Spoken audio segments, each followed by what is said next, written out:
Hi, എല്ലാവർക്കും സുഖല്ലേ? നമ്മുടെ മുറ്റത്തുനിന്ന് കുറച്ച് മാമ്പഴം കിട്ടിയിട്ടുണ്ട്. നമുക്കൊരു മാമ്പഴ പുളിശ്ശേരി വെച്ചാലോ? ഈ മാങ്ങ ചിലർ ഞെട്ടി കുഴിയൻ മാങ്ങ എന്ന് പറയും, ചിലർ നാട്ടുമാങ്ങ എന്ന് പറയും. പല സ്ഥലത്ത് പല തരത്തിലാണ് പറയുന്നത്. നിങ്ങളുടെ ഓരോരുത്തരുടെയും സ്ഥലത്ത് എങ്ങനെ പറയണതെന്ന് എനിക്കറിയില്ല. പക്ഷെ ഇത് മാമ്പഴ പുളിശ്ശേരി വയ്ക്കാൻ നല്ല മാങ്ങ, നല്ല കഴമ്പുണ്ട്, നല്ല സ്വാദുണ്ട്. അപ്പം നമുക്കൊരു മാമ്പഴ പുളിശ്ശേരി വയ്ക്കാം. തേങ്ങ,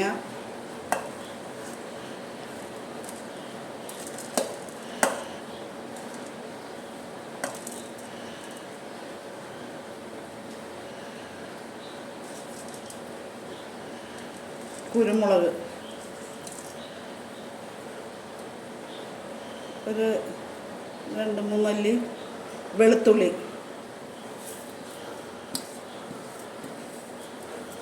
കുറച്ച് ചെറിയ ജീരകം. ഇത് നമുക്കൊന്ന് അരച്ചെടുക്കാം. അപ്പോൾ നമ്മുടെ പഴുത്ത മാങ്ങ തൊലി കളഞ്ഞ് വൃത്തിയാക്കിയത് എടുത്തിട്ടുണ്ട്. എന്നിട്ട് അതിനകത്ത് നികക്ക വെള്ളം ഒഴിക്കാം. മാങ്ങയുടെ ഏകദേശം ഒരു നികക്ക വെള്ളം ഒഴിക്കാം. എന്നിട്ട് അതിനകത്തേക്ക് ഒരു 4-5 പച്ചമുളക്, പിന്നെ കറിവേപ്പില ഇത്തിരി ഉണ്ടെങ്കിൽ കൂടുതൽ കേട്ടോ, കറിവേപ്പില. മാമ്പഴ പുളിശ്ശേരിക്ക് മഞ്ഞ കളറ് നല്ല സൂപ്പറാണ്. അപ്പോൾ ഒരുപാട് കഴിഞ്ഞാൽ മഞ്ഞക്കാരൻ ചോദിക്കും. 1 ടീസ്പൂൺ മഞ്ഞൾപ്പൊടി,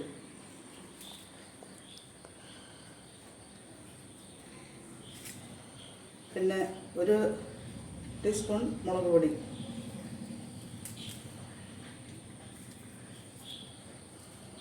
പിന്നെ ഉപ്പ് വേണമെങ്കിൽ 2 ഇടാം. പാകത്തിന് കണക്കാക്കി ഉപ്പിടാം. ഈ കഷ്ണം കണക്കാക്കി ഞാൻ ഇത്ര ഉപ്പ് ഉപയോഗിക്കണം. അപ്പോൾ കഴിഞ്ഞൊന്ന് യോജിപ്പിക്കുക.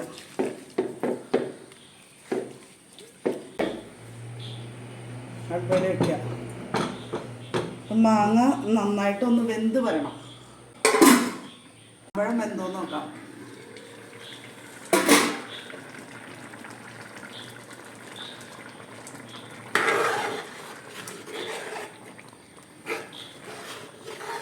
മാമ്പഴം നന്നായിട്ട്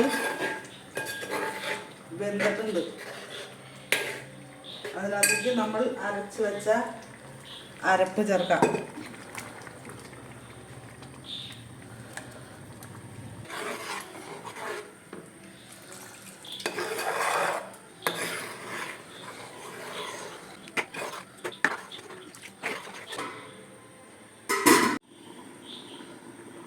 നമ്മുടെ അരപ്പെല്ലാം വെന്ത് റെഡി ആയിട്ടുണ്ട്. മാങ്ങയും അരപ്പൊക്കെ നല്ല പറയുന്നുണ്ട്. അതിനകത്തേക്ക് കുറച്ച് തൈര് ഒഴിക്കാം. ഇതൊന്ന് കുറുതായി പാകാവട്ടെ. നമ്മൾ ചീഞ്ചട്ടി അടുപ്പത്ത് വെച്ച് കുറച്ച് വെളിച്ചെണ്ണ ഒഴിച്ചു. ചുലുവ,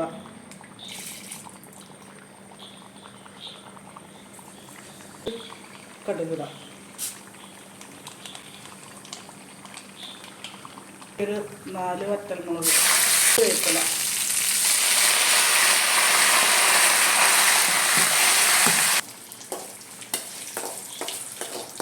ഇതിലേക്ക് ഒഴിക്കാം.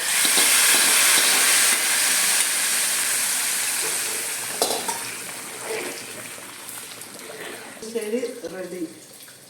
എല്ലാവരും ഒന്ന് ട്രൈ ചെയ്ത് നോക്കാം. എങ്ങനെയുണ്ടെന്ന് എല്ലാവരും ഷെയർ ചെയ്യണേ, ലൈക്ക് ചെയ്യണേ, സബ്സ്ക്രൈബ് ചെയ്യണേ, എന്നും പ്രോത്സാഹിപ്പിക്കണം.